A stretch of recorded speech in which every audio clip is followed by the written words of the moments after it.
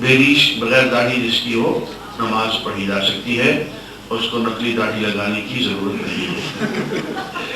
مصر میں نقلی داڑھی لگائی جاتی ہے، مسجدوں میں داڑیاں رکھی ہوئی ہیں، امام صاحب داخل ہوتے اور پہلے وہ داڑھی لگاتے اور پھر نماز پڑھاتے۔ اس کی کوئی ضرورت نہیں، آپ کی جو شکل بھی ہے اس میں آپ نماز پڑھا سکتے ہیں، اس لیے کہ حضور اکرم صلی اللہ علیہ وسلم فرمایا کہ صلو خلف کل بر و فاجر، ہر نیک انسان کے پیچھے اور ہر کھلم کھلا گناہ کرنے والے فاجر انسان کے پیچھے نماز پڑھ لیا کرو۔ If we meet a non-believer, can we preach Islam, or is it the responsibility of the scholars? No, sir. It is responsibility of everyone to preach Islam. If anyone hasn't read the Arabic language, can he read the Holy Quran in any language? Or is it essential to learn Arabic? He can read the Quran in any language for some time, but by and by, lo and behold, he has to learn Arabic language so that he can read and recite the Holy Quran in its proper language. We have been told that all the prophets came to the east, not to the west. What would you say? No, this is wrong. All the prophets belong to different places. And in all the parts of the world, Allah the Almighty has been sending the prophets. لِكُلِّ قَوْمٍ هَادٍ. There is guide for every nation. کتاب اور صحیفے میں کیا فرق ہے؟ کتاب بڑی چیز ہے، صحیفہ ذرا چھوٹی چیز ہے، یوں کہہ لیں جیسے کہ آپ یہاں بک اور بکلیٹ میں جو فرق ہے تقریباً وہی سمجھ لیں۔ اگر گناہگاروں کو قبر میں ہی عذاب شروع ہو جائے گا تو قیامت میں کس چیز کا فیصلہ ہوگا؟ آپ کو اس بات پہ حیرت ہو رہی ہے کہ گناہگار کو قبر میں کیوں عذاب ہوگا؟ حالانکہ حقیقت یہ ہے کہ ایک شخص جب گناہ کرتا ہے تو اس کے گناہ کا اثر، اس کے گناہ کا عذاب اسی وقت سے شروع ہو جاتا ہے اور وہ قبر میں بھی جاری رہتا ہے۔ آخری فیصلہ قیامت میں ہوتا ہے۔ ایک شخص نیکی کرتا ہے، اس کی نیکی کا اثر، اس کے عمل کا پورا تاثر اس کی شخصیت پہ، اس کے چہرے پہ اسی وقت سے شروع ہو جاتا ہے۔ اس کے اثرات اس کی صحت پہ، اس کی شخصیت پہ، اس کی عمر پہ، اس کے رزق پہ اسی دنیا میں شروع ہو جاتے ہیں، قبر میں بھی رہتے ہیں۔ آخری فیصلہ جسے جزاء وفاقہ کہتے ہیں، پورا پورا بدلہ وہ آخرت میں ملے۔ شادی کے موقع پر مہر کی مقدار کا کس طرح تعین کیا جاتا ہے؟ دو باتوں سے۔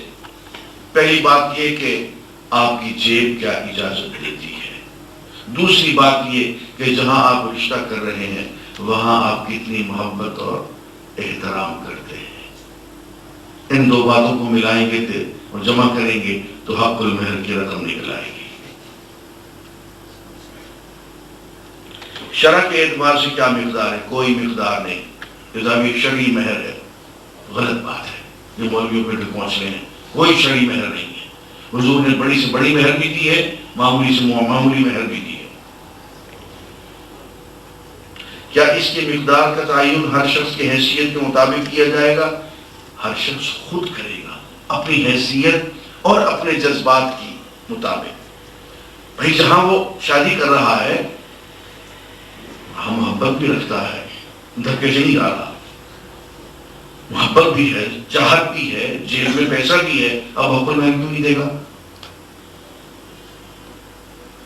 تنخواہ دار طبقے میں اس حیثیت کا کس طرح تعین کیا جائے؟ ہر شخص اپنے اپنی جیب کے مطابق کرے۔ شریعت کے مقابلے میں طریقت، حقیقت، تصوف وغیرہ کی کیا حیثیت ہے، ان کی کیا سند ہے؟ اس میں کسی دن آپ حضرات کو آگے موضوعات آ رہے ہیں کھول کے بیان کروں گا۔ دیکھیے شریعت اور حقیقت جو ہے یہ دو الگ چیزیں نہیں ہیں، ایک ہی چیز کے دو پہلو ہیں۔ آپ طہارت کرتے ہیں، وضو کرتے ہیں، گھر سے نکلتے ہیں، ذکر کرتے ہوئے آتے ہیں، مسجد میں آ کے نماز پڑھتے ہیں، یہ کیا ہے؟ یہ سب شریعت ہے۔ سورہ فاتحہ پڑھتے ہیں، قل هو اللہ شریف یا قرآن مجید پڑھتے ہیں، رکوع میں سبحان ربی العظیم کہتے ہیں، ٹھیک ٹھیک نماز پڑھتے ہیں، سلام پھیرتے ہیں، واپس گھر چلے جاتے ہیں۔ یہ کیا ہے؟ یہ سب شریعت ہے۔ طریقت کیا ہے؟ تصوف اور حقیقت کیا ہے؟ کہ آپ گھر سے نکلتے ہیں، طہارت کرتے ہیں تو اللہ سے آپ مناجات کرتے ہیں کہ اے اللہ، میں کیا اور میرا منہ کیا کہ میں طہارت اختیار کروں، تو مجھے پاک کر دے۔ گھر سے چلتے ہیں اور آپ یوں آنسو بہاتے ہوئے آتے ہیں کہ اللہ تیرے راستے میں، تیرے گھر میں آ تو رہا ہوں، لیکن میرا منہ کہاں کہ میں تیرے گھر میں آؤں، تو اپنی نماز کے قابل مجھے بنا دے۔ مناجات کرتے ہوئے اور پھر کہتے ہیں الحمدللہ رب العالمین، آپ اللہ اکبر کہتے ہیں، سبحانک اللہم پڑھتے ہیں، ایک ایک لفظ پہ آپ خوب دھیان دیتے ہیں اور اللہ کے حضور گڑ گڑاتے ہیں اور رقت سے آپ پڑھتے ہیں، روتے ہیں کہ اے اللہ یہ نماز میرے بس کی چیز نہیں ہے، اے اللہ میں تیرا حق، تیری عبادت کا حق، تیرے رکوع کا حق، تیرے سجود کا حق، تیرے قرآن کی تلاوت کا حق مجھ سے کہاں ادا ہوگا؟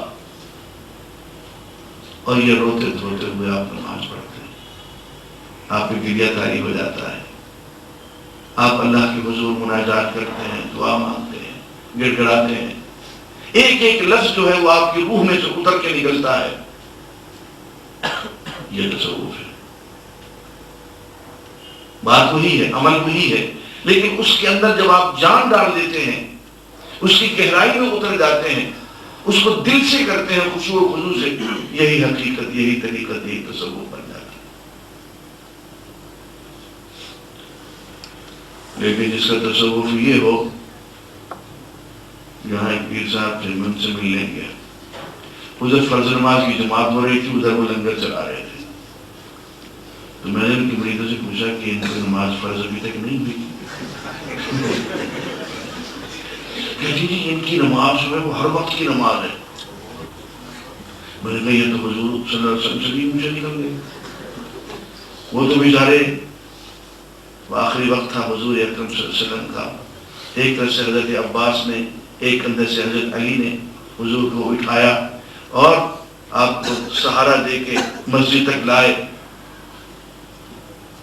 اور یوں آپ تشریف لائے کہ آپ کے داہنے پاؤں کے انگوٹھا جو ہے وہ زمین سے کھسکتا ہوا آیا اور لکیر بنتی ہوئی پوری مسجد میں گئی۔ وہاں تو یہ اہتمام تھا آخری وقت بھی، اور یہاں یہ کہ مشٹنڈے بیٹھے ہوئے ہیں، لنگر خود بھی کھا رہے ہیں، اوروں کو بھی کھلا رہے ہیں، لوگوں کی جیبوں سے بٹورا ہوا، اور جناب ہر وقت کی نماز بھی جاری ہے۔ یہ تصوف نہیں، یہ فراڈ ہے۔ تصوف اسی شریعت کے اندر سے ابھرتا ہے کہ جو نماز آپ شرعی طور پہ ٹھیک پڑھ رہے ہیں، اب اس میں آپ جان ڈال دیں، اور یہ جان دوستو اس وقت پڑتی ہے جب آپ ذکر کثرت سے کرتے ہیں۔ نماز کے علاوہ آپ کا ذکر جب جاری ہو جاتا ہے تو نماز کے اندر آپ پھر پوری فارم میں آ جاتے ہیں۔ بس اتنی سی بات ہے۔ میں نے عصمت انبیاء کی ایک کتاب میں پڑھا ہے کہ حضرت ابراہیم نے فرعون سے کہا کہ حضرت ہاجرہ حضرت ابراہیم کی بیوی میری بہن ہے، کیا یہ صحیح ہے؟ بات یہ ہے کہ بعض روایات میں ایسا ہے، لیکن میرا ایک مسلک ہے جو میں آپ کو کھول کے بتا دینا چاہتا ہوں، اور مجھے اس معاملے میں مولانا مودودی رحمۃ اللہ علیہ کا جملہ بہت پسند ہے۔ ہم نے بعض کتابوں میں یہ پڑھا کہ حضرت ابراہیم علیہ السلام نے 3 جھوٹ بولے تھے۔ ایک جھوٹ تو یہ بولا تھا کہ ان سے پوچھا گیا کہ تم میلے میں چلتے ہو، انہوں نے کہا نہیں، انی شقیم، میں بیمار ہوں، میں نہیں جاتا، بیمار نہیں تھے، جھوٹ بول دیا۔ ایک جھوٹ انہوں نے یہ بولا کہ ان سے پوچھا گیا کہ یہ تم نے توڑے ہیں بت؟ اس نے کہا ایسے مجھے بڑا بت ہے، اس سے پوچھو، جھوٹ بول دیا۔ تیسرا جھوٹ یہ بول دیا کہ اپنی بیوی کو اپنی بہن قرار دے دیے۔ بات یہ ہے کہ ہمارے لیے یہ آسان ہے کہ ہم اس راوی کو جھوٹا قرار دے دیں بنسبت اس کے کہ ابراہیم علیہ السلام کو جھوٹا قرار دیں. میرے لیے یہ آسان ہے کہ ابراہیم علیہ السلام جیسے رسول کو اتنا بڑا جھوٹ بلوانے کی بجائے ہم کہتے ہیں بیچارے راوی سے غلطی ہو گئی, اسی نے جھوٹ بول دیا. میرے لیے یہ آسان ہے جو میں کہوں کہ منور صاحب نے جھوٹ بولا ہے بجائے سے یہ کہوں کہ کسی نبی نے جھوٹ بولا ہے. یہ آسان ہے میرے لیے. اور درایت اور کس چیز کا نام ہے؟ ایک تو روایت ہوتی ہے, ایک درایت ہوتی ہے. علم درایت اور کس چیز کا نام ہے؟ اسی چیز کا نام ہے کہ جہاں عقل ساتھ نہ دے رہی ہو, آپ کی روایت جو ہے آپ کی عقل سے, آپ کی کامن سینس سے ٹکرا رہی ہو, قرآن سے ٹکرا رہی ہو. قرآن کو حضرت ابراہیم کو یوں تعریف کرے کہ میں سمجھتا ہوں کہ اتنی تعریف شاید کسی اور نبی کی ہوئی نہیں ہے. جاء بقلب سلیم, وہ قلب سلیم لے کے میرے پاس آیا. ایک ذکر فرمایا کہ وہ تو ایک عاشق کا دل لے کے میرے پاس آ گیا. ہر عاشق جھوٹے ہوتے کیا باتیں کرتے ہیں حضرت ابراہیم کا نام لیتے ہوئے. اس لیے میں اس قسم کی احادیث کو, سچی بات ہے کہ میں درایت کے مولوی صاحبان کا یہ ذوق نہیں ہے, مجھے پتا ہے. وہ گنجائش نکالنے کا حضرت ابراہیم صاحب کے جھوٹ کی اور تعویلیں نکالیں گے. رہ گئی بات ہے کہ انی سقیم, تو اس کا ترجمہ یہ کہ I'm not feeling well, I don't want to go. یہ ہے انی سقیم, کوئی جھوٹ نہیں ہے. یا فَاسْأَلُوا كَبِيرَكُمْ, یہ بڑے خود سے پوچھ لو, یہ بھی جھوٹ نہیں ہے. ایسے پوچھ لو یار, تم تو سارے کام تمہارے یہ کرتے ہیں نا, یہ خود تمہیں رزق بھی یہی دیتے ہیں, تمہیں صحت بھی دیتے ہیں, اور آپ بھی یہ دیتے ہیں, تو مار پٹائی بھی کرتے ہوں گے. یہ مطلب ہے کہ اگر رزق دیتے ہیں, زندگی دیتے ہیں, موت دیتے ہیں, حیات دیتے ہیں, تو ایک دوسرے کا سر بھی پھوڑتے ہوں گے. اگر ایک دوسرے کا سر نہیں پھوڑتے ہیں تو پھر باقی بات میں نہیں کرتے. تو وہ ایک لاجک تھی, ایک تعلیم تھی جو حضرت ابراہیم نے لوگوں کو دی. جھوٹ نہیں تھا, اس کو سمجھنے کی کوشش کرنی چاہیے اور اس کو جھوٹ کہنا بھی نہیں چاہیے. عرفات میں نماز کیوں نہیں پڑھتے؟ ہاں, عرفات میں مغرب کی نماز نہیں پڑھی جاتی. بے شک آدھی رات ہو جائے, یہ حضور کا حکم ہے, حضور کا عمل ہے. مغرب کی نماز مزدلفہ میں جا کے پڑھنی ہے, اور ظہر اثر جو ہے وہ اکٹھی پڑھی جاتی ہے اور اثر کے ساتھ. قادیانی مذہب پر اعتراض کے حوالے سے کوئی کتاب بتائیں. قادیانی مذہب ایک کتاب کا نام ہے, کتاب کا نام بھی قادیانی مذہب ہے, اور یہ لکھنے والے کا نام ہے, کوئی صاحب بتائیں یاد ہو تو, الیاس بردی صاحب. اللہ تعالیٰ ان کو کروڑوں کروڑوں رحمتیں عطا فرمائے. اس شخص نے اپنی طرف سے کوئی لفظ نہیں لکھا اور صرف ان کی عبارتوں کو نقل کر دیا ہے, اس خوبصورتی سے کہ پڑھنے والے کو اتنی گھن آتی ہے اس سے کہ اگر یہ مذہب ہے تو پھر کفر کیا ہوگا. ایک کتاب ہے قادیانی مذہب, اور ایک ہے قادیانیت, چھوٹا سا پمفلٹ ہے مولانا مودودی صاحب کا, اور ایک مولانا ابو الحسن علی ندوی صاحب کی کتاب ہے, ان کا نام بھی ایسا ہی ہے, قادیانیت ہے. یہ تین ہیں, قادیانیت ہے اس کا نام بھی. ہاں ہاں بھائی, یہ تین کتابیں میں ریکمنڈ کرتا ہوں, پڑھنی چاہیے. مولانا مظفر چنوٹ صاحب نے بھی اچھی کتاب لکھی ہوگی, اس لیے کہ وہ بہت زوردار آدمی ہے, اور میں نے ان کو دیکھا مدینہ میں, ان سے قیمت میں میری ملاقات ہوئی. وہ ان کے بارے میں بہت معلومات رکھتے ہیں. ان کی کتابیں اچھی ہوگی, میں نے پڑھی نہیں ہے. ہم اس معاشرے کو بہتر بنانے کے لیے کیا کر سکتے ہیں؟ قرآن مجید پڑھیں اور پڑھائیں اور اس میں لگ جائیں. رجوع الی القرآن جو ہے, آئیے قرآن کی طرف, اس تحریک کو اتنا زور سے چلائیں, آپ دیکھیں گے معاشرہ جو ہے انشاءاللہ بہتر ہو جائے.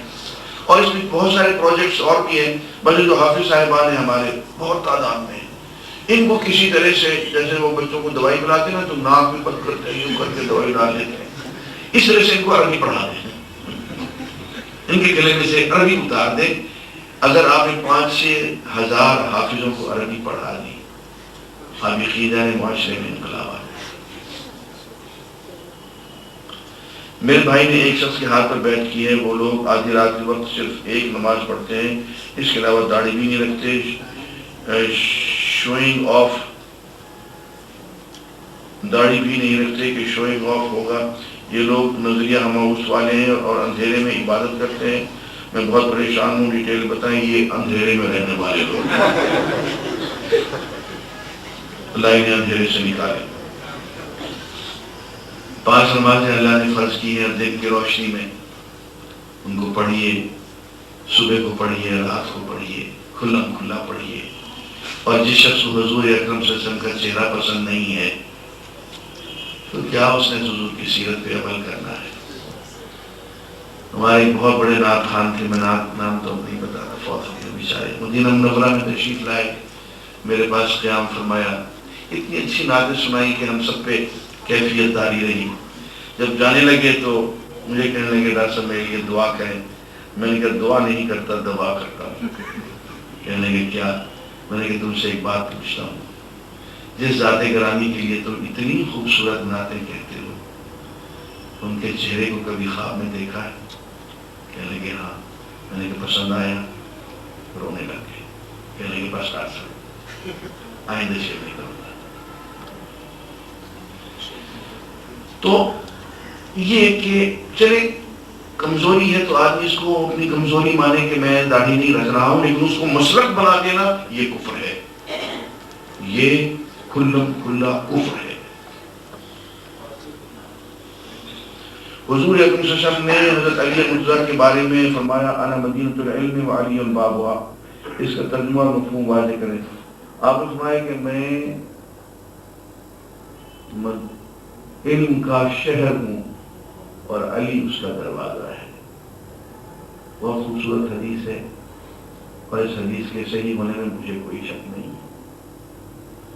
حضرت علی کرم اللہ تعالی وجہہ حضور اکرم صلی اللہ علیہ وسلم کے ان صحابہ میں سے ہیں جنہوں نے حضور کے صحبت اور حضور کی تربیت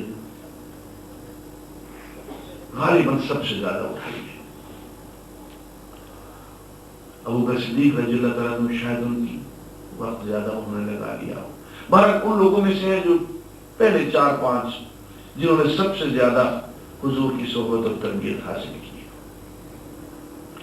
اور حضور اکرم صلی اللہ علیہ وسلم سے علم پایا ہے، اس لیے یہ حدیث اپنے جگہ پہ درست ہے۔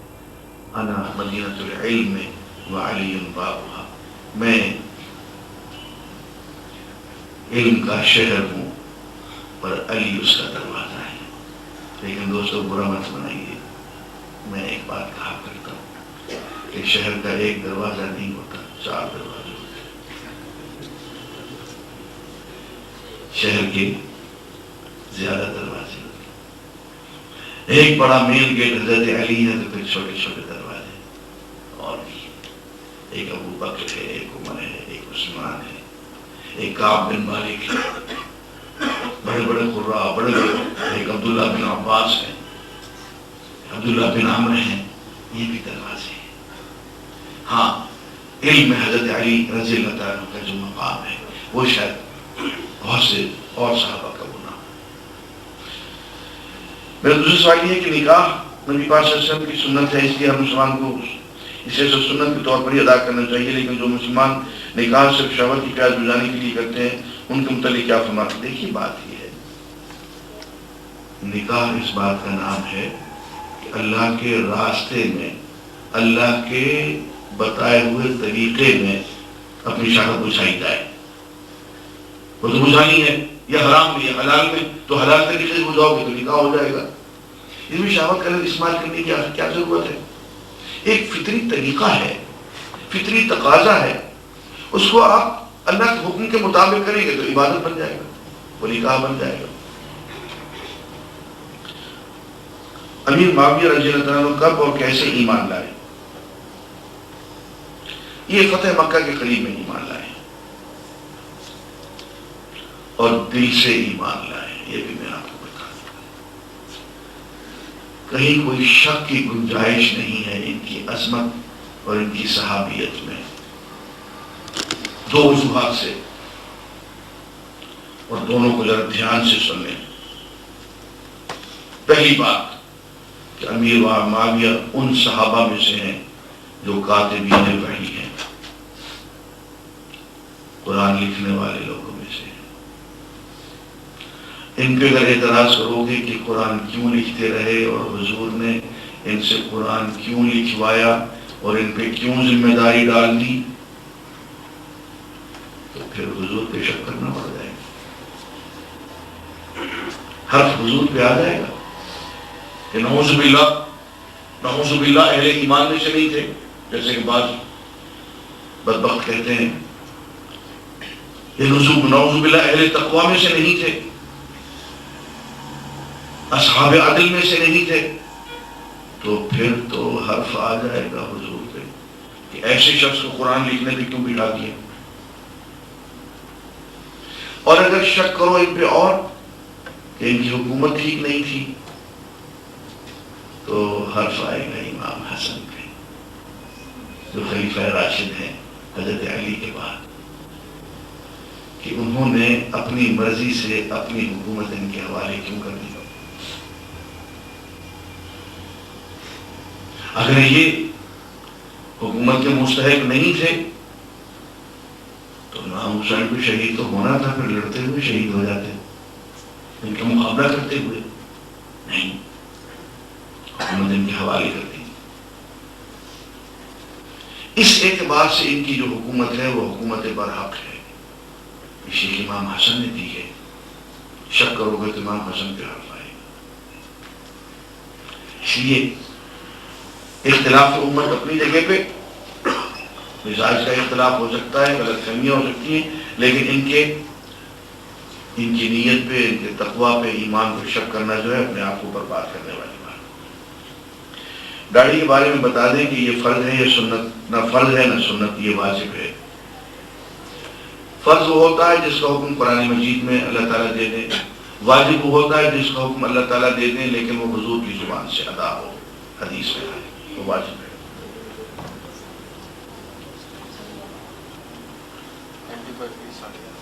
اچھا جی، بس تو پھر یہ سوال اگلے ہفتے کی ہے۔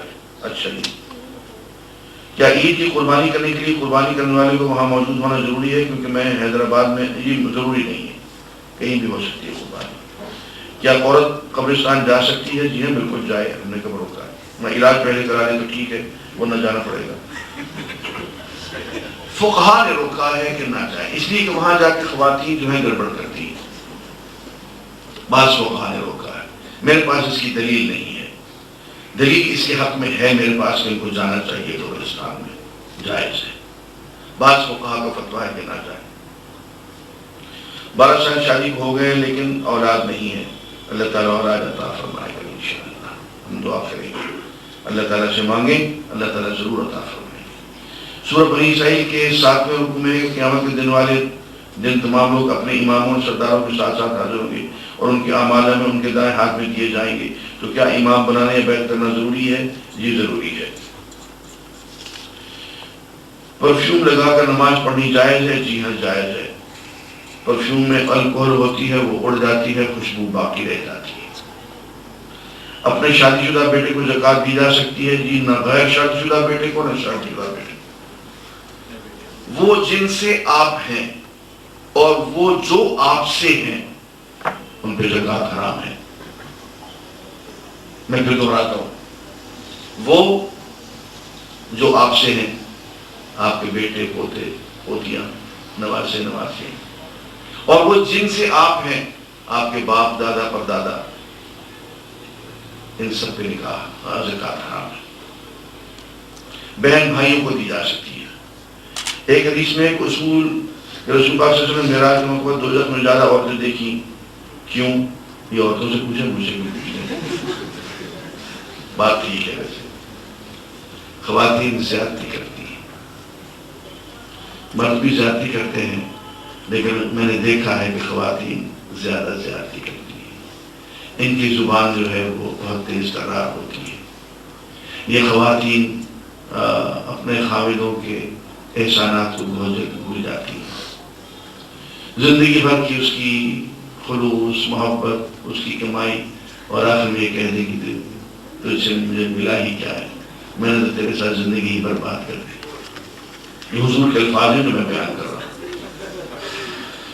تو اس وجہ سے ایک ناشکری کا جذبہ، ایک مزاج جو ہے وہ غیر عاقلانہ ہے. کیا مذہبی مسئلے کی واقعیت کی وجہ سے بھی اکھڑ پن پیدا ہو سکتا ہے؟ جی ہاں.